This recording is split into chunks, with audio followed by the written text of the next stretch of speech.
Miss Lewinsky, welcome back. My private little fortress.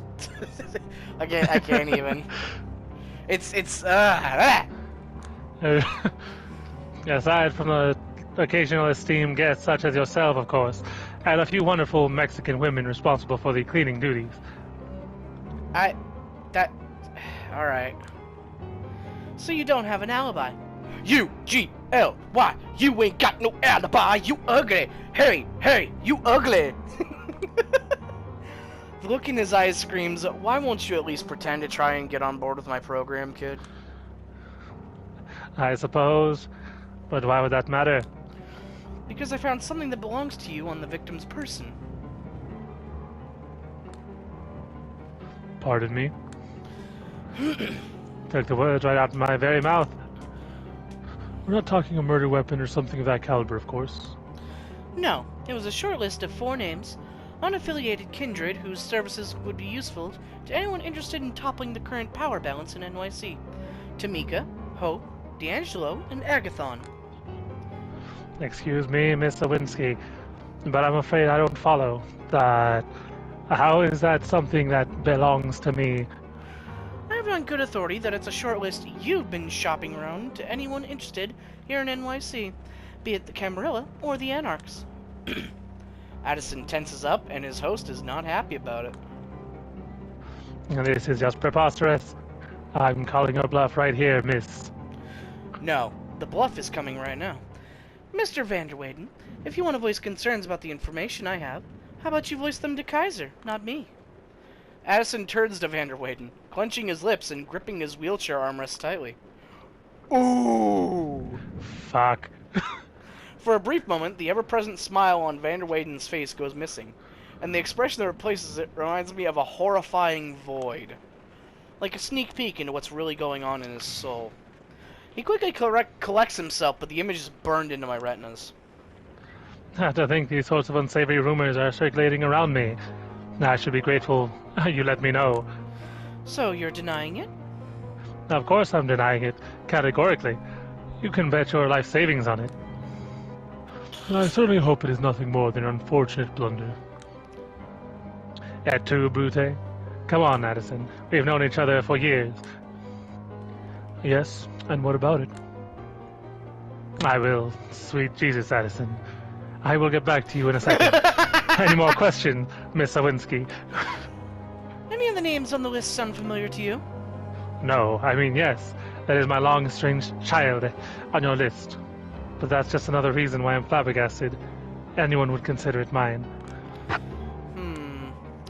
I see. Well, I hope you understand why I'm considering you a prime suspect now. Ah, yes, and I swear to my clean name as soon as possible. Clear my name, not my clean name. Scout's honor. Any more questions? I'm good for now. Sheriff Alasmai will probably contact you later. I'll get in touch with him myself ASAP. Once again, thank you for your work. He extends his hands towards me, practically forcing me to shake it. Then he puts his hand on my shoulder to lead me to the door. All too eager to see me off? Out of sheer curiosity, Mr. Vanderweyden, I have one more question. It may be a bit random. I really didn't need to ask it, but I wanted him to die inside for a moment. Of course, my dear. His slightly strained tone suggests I may have succeeded. You seem like a person who couldn't live outside of NYC. By chance, have you listened to Howard Stern's talk show after the World Trade Center fell? A tad unsure, but once again, carefully controlled chuckle escapes his mouth. Geez, that is random, but, well... New York, born and raised, just like you said. Of course I did. Your opinion? Same as everyone else. It was a spiritual guidance we needed that day, coming from the unlikeliest of places. Our visceral response verbalized everything we felt. A beautiful moment of unity. Jesus Christ, dude. Not that I'm into lowbrow jokes about Pamela Anderson and the typical shock value the show intended to offer. But, as far as I'm concerned, Howard did an indispensable thing that day. Why are you asking? No particular reason. I thought it might give me some insight into the kind of person you are. Well, that's the kind of person I am. Just your average New Yorker. New Yorker. So it seems. Well then, I'll leave you and Mr. Payne to your plans of conquering the city. Conquering the... Now that's spicy, Edison. I love this girl. She's gonna go far, I'm telling you. She's got that spunk, that glint in her eye. She got that moxie. She's got that highfalutin ideas about women and their powers, and they've, jeez. I'm gonna stop there before look I on make her it face worse. that says, I'm a finder in the gutter. Goodbye, Miss Lewinsky. I wish you a pleasant respite and a swift success in your investigation. Good night. I make it a point to bow to Addison's servant, not the man himself. Doubt you would notice. At least these invisible displays of rebellion make me feel a little better about myself. Alright, the faster I leave, the better. Oh, fuck. Julia, Father? how are you holding up? I'm fine. Stumbling around and hoping for a miracle to happen, like always. No better place for us a miracle than behind these gates, you know. So I hear. As I pass on the report about Aisling and Agathon, I look around, but Benoit is nowhere to be seen. Finally, a one-on-one chat. I guess I should ask. So, where's that clown? Ah, you mean Benoit? You're the one who said it, not me. In another parish, taking care of a personal issue for me. I thought you might appreciate that. God, I really do. Listen, can't you think of something to placate him? Placate him how, exactly? Benoit won't accept anything less than me joining a convent. He's like a worried parent. A basic gesture here and there, showing up in church from time to time, and pretending to listen will get him off your case. Or he can back the fuck off and let me live my own life. I mean, I've been through this song and dance before, but with my own worried parents when I was a teenager. Wandering the forest until Mass was over, not even being able to smoke because they'd pick up the scent. Not the best moments of my life, you know. And a part of the reason why I'm distancing myself from them. I don't need this fake energy in my life, and I'm honestly weirded out by you asking me to lie. I'm not asking you to lie, Julia. Let me ask you this way. Are you a spiritual person? I guess I am, kind of. Always was. Suddenly being able to see ghosts did not change a thing. I think it's mostly because seeing the world as purely material seemed boring to me, somehow. You are, and you were raised Catholic. So can't you find a way to express that spirituality in our church? I don't see a way right now. And why is that? I sigh. Too many people who think my soul needs to be saved because I live with a woman, for starters? I don't know, there's a lot of reasons. Like the sin of drinking blood every other night, or feeling some primal fear when I walk by a clergyman whose faith seems to actually be genuine. That one sounds like an excuse. It's about your relationship with God, not other people. Yeah, the Pope said being gay is okay and that limbo isn't real. Fucking party at God's house tonight. I looked it up. In like 2007, they rewrote fucking church doctrine and were like, yeah, limbo doesn't exist. And it's just like, you can fucking do that? Yeah. You could just Like decide. No, the Pope gets a vision from God, essentially. That says, like, oh yeah, this is wrong. Limbo doesn't exist anymore. God has deleted it. Heaven's patch notes. Pretty much. Yeah, God's patch notes for the world. Patch 2024. Limbo does not exist anymore. No! It's like a Sims update patch. Okay. In theory. But back in the old country, I've heard my share of homilies like that, complete condemnations of my kind, and none that would condemn hate towards people like you and me. Hate towards people like me.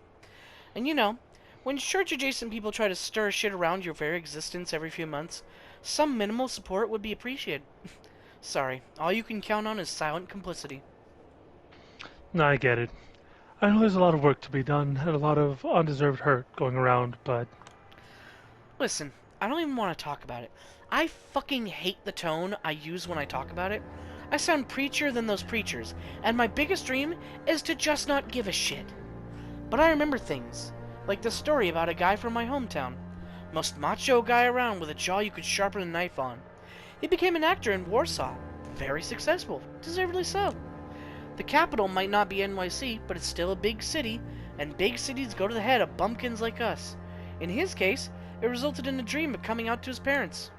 He was surrounded by all these stories of openly queer people, played one even, so he thought he had a chance at making it work. So he goes back to his town, tells everyone he's gonna live his truth. His dad, a ruling party-adjacent businessman, curses him. The uncle takes him into the bushes and starts to destroy him physically. It's so bad, he gets put in the ICU. His face and jaw get ruined, for good. Fast forward a year or two. With his career over, the guy is stuck in his parents' rustic house. With no other path to follow, he turns to God, who tells him to forgive his kin. Everything is fine again. Angelic choirs sing of divine mercy. A kind-looking priest talks about protecting our families. A man sits in the front row of the church, a disfigured smile on his face. But that story alone didn't drive me away. One time, when I saw how blissful he was, I could swear he was actually able to hear God whispering to him. He looked like a saint, and it fucked me up so bad I left. I feel nauseated now. Maybe I'm still reeling from hearing about Kara and Jesse Montgomery. Now, if I could never talk about that again, that'd be great. I know that I tend to sound like a loser who loves to pontificate about shit I can't change, but at least I keep trying to change myself, damn it. I won't offer empty platitudes, but I think I understand what I was meant to understand. I hope I haven't insulted you in any way. Whatever. I've learned not to hold people responsible for the rest of their organization's doing. It would be hard looking in the mirror otherwise. Haha. You know what probably doesn't help her with Benoit? What? The fact that she wears a cross. Yep. Not that there's much I could see in the mirror right now. Oh, hey! I'm just... What? No, Oh. right here. I was just wondering about one thing. There's always a cross on your chest. Right here. I like how it goes with my outfit. Is it just a fashionable accessory to you? I feel like this might give me a, This will give you a trade, no doubt. Should I be faithful? Or is it just an accessory? Or you could just avoid the question altogether. That is true, but I feel like we should actually answer this one.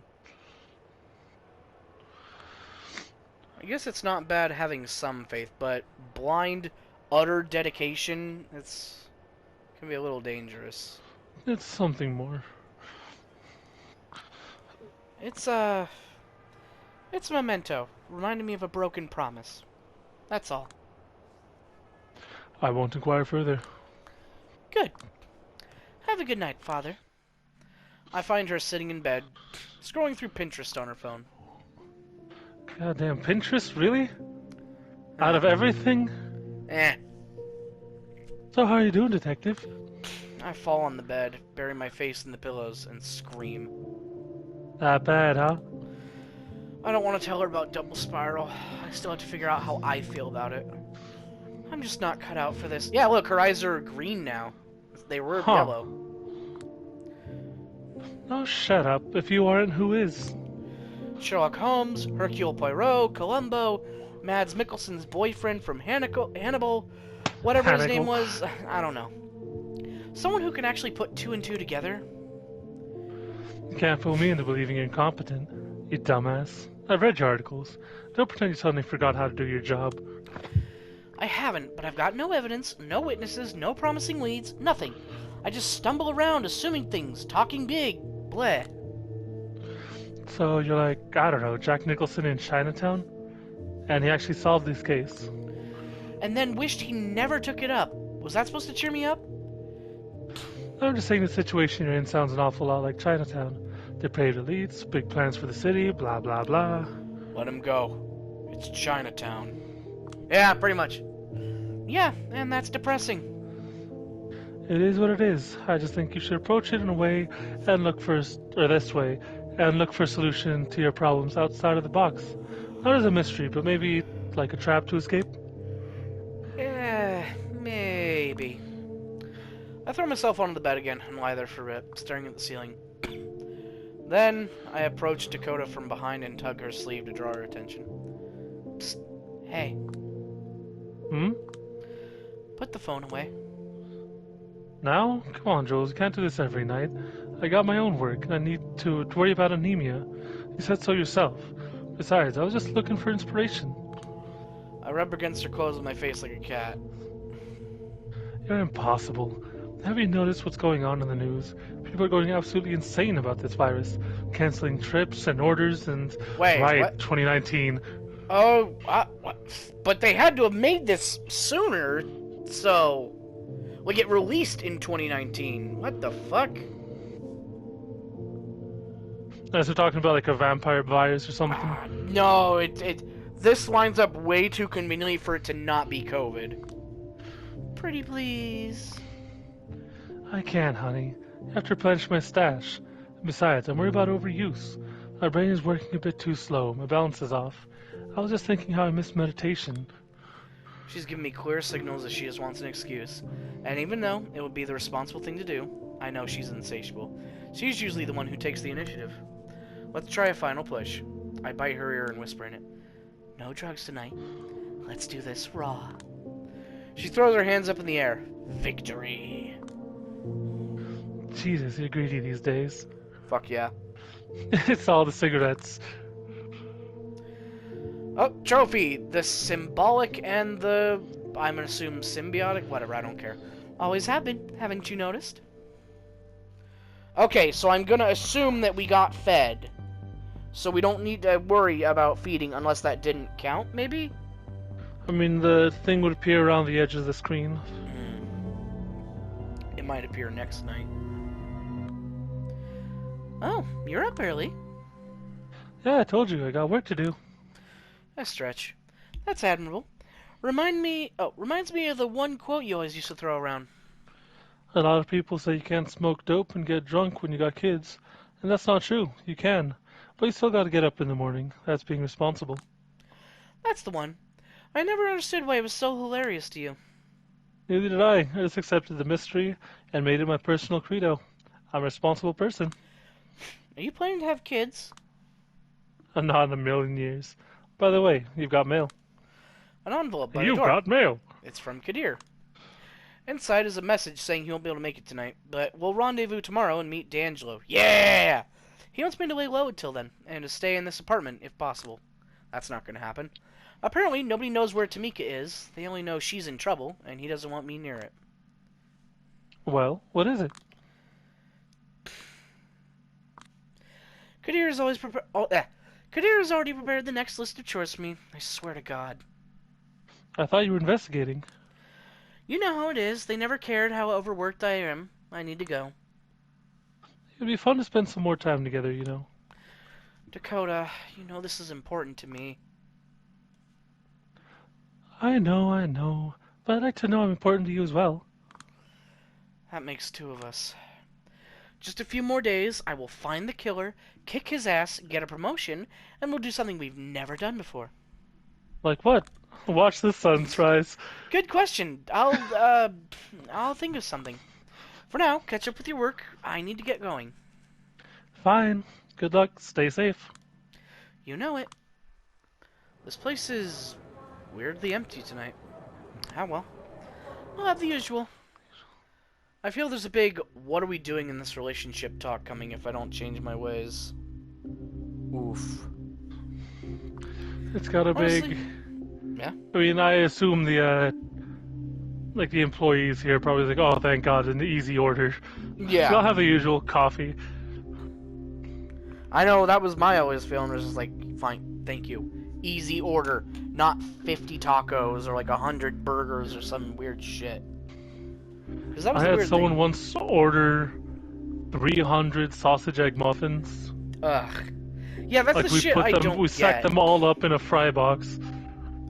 That's the shit I don't get. They come to like these fast food places for like party level orders, and it's just like, go fucking buy 5 pizzas or something. Fuck off.